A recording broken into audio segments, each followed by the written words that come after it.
I worked as a career counselor for international students at University of Colorado, and now I'm teaching a career development course for international students at the University of California, San Diego. Hi, I'm Dr. Anupama Malik from Delhi.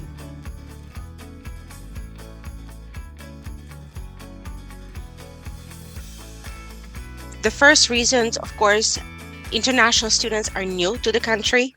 They don't have established networks yet. They don't have enough support. They are pretty unknown to the world of work or to employers. So networking really helps them establish themselves in a new market, in a new recruitment market or job market. So that's one major reason. The other major reason is that in most countries, networking either is, I would say, not as utilized as in the United States, or it's defined differently. It's seen differently. And I've seen it with my students where very often in other countries, networking might be simply having your university help you find an internship or a job, or having family connections and using family connections, which in essence is also networking, right? Because that is your network and you're tapping into it, but it's smaller and it's much more intimate, and it's already familiar with you as a student. Additionally to that, I would say developing networking skills is a means to develop other career skills. That's how I see it. And through networking skills, students also develop sense of confidence, ability to speak about themselves, ability to promote themselves, learning about the industry, the market, the major players. So networking is not just to put yourself out there, but also gain information. And for students who are in a new market, that is really invaluable source of information for students.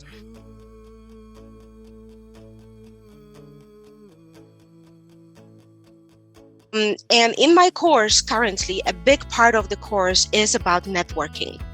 So what I start with my students is first to understand what is the American concept of networking and what its purpose is. And we usually start first with kind of building a context. So I first start with asking students, how does networking, or meaning connecting with others, look like in your country when you look for a job? And they'll usually give me examples, like I mentioned before, connecting with family, friends, maybe other students from university. And I would make sure that they understand that that already is networking. It just has a different maybe dimension to what we do in the United States. So then I'll say, yes, so you're already familiar with networking because you have friends, you have family, you connect with them, you ask them for help. So that is networking. Now, in the United States, we take it to the next level. We expand that notion of networking, and we include in networking strangers. And then I would explain to students why connecting with strangers for a specific purpose is such a big part of American working world. So I'll say that, in this country, a lot of people move a lot from one state to another state, from one city to another city. Because of that, naturally, they've been forced to connect with strangers, because when you move to a new state, you don't know anybody. You left your current network that you had behind you, so you can't rely on it. So I explain kind of that historical background to make students understand why we're doing this here. And I said, and that eventually became a norm in the American world of work. Once they have that understanding, then we really unpack the different components of network.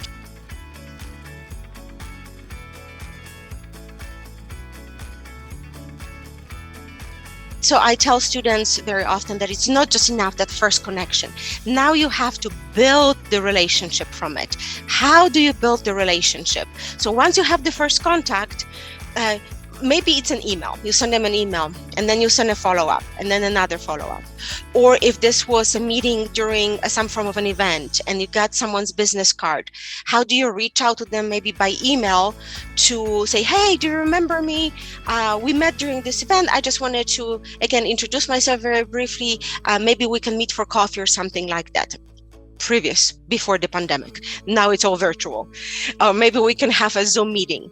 And how do you maintain the relationship? And also, I teach students what to do when people don't respond, because that happens. And I tell them why people don't respond. People don't respond because they're busy, because an average person in America gets around 50 to 200 emails per day, because they can end up in a spam folder, because people might be traveling or working on an urgent project.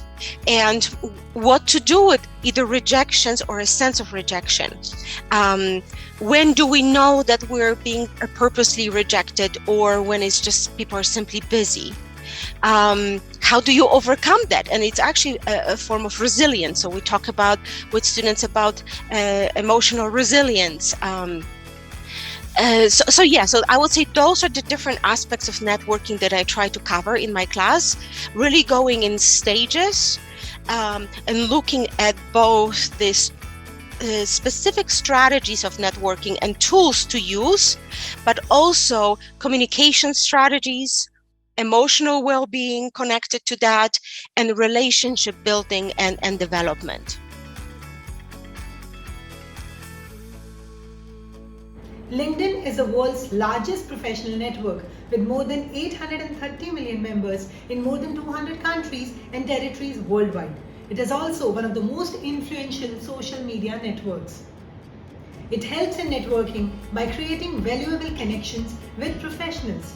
LinkedIn provides you with an opportunity to connect with professionals from your desired field and industry and converse with them and learn and understand from them the real business.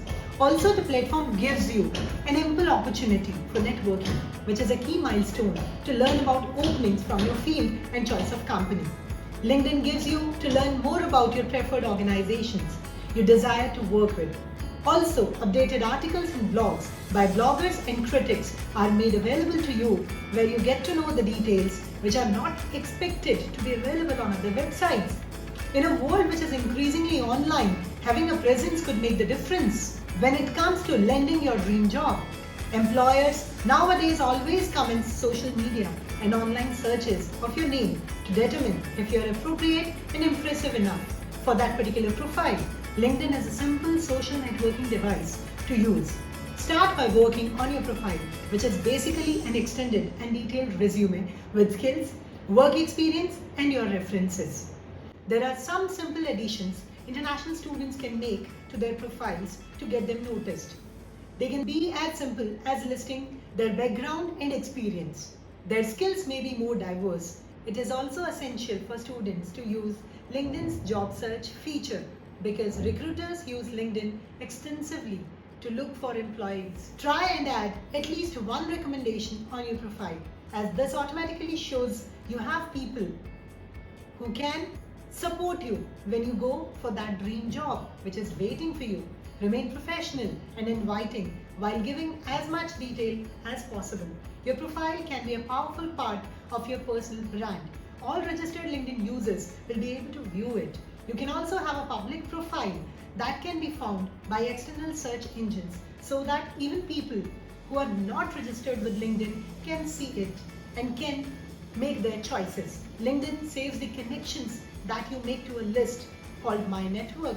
When you make a new connection, you gain access not only to that person's profile, but to their publicly available connections too.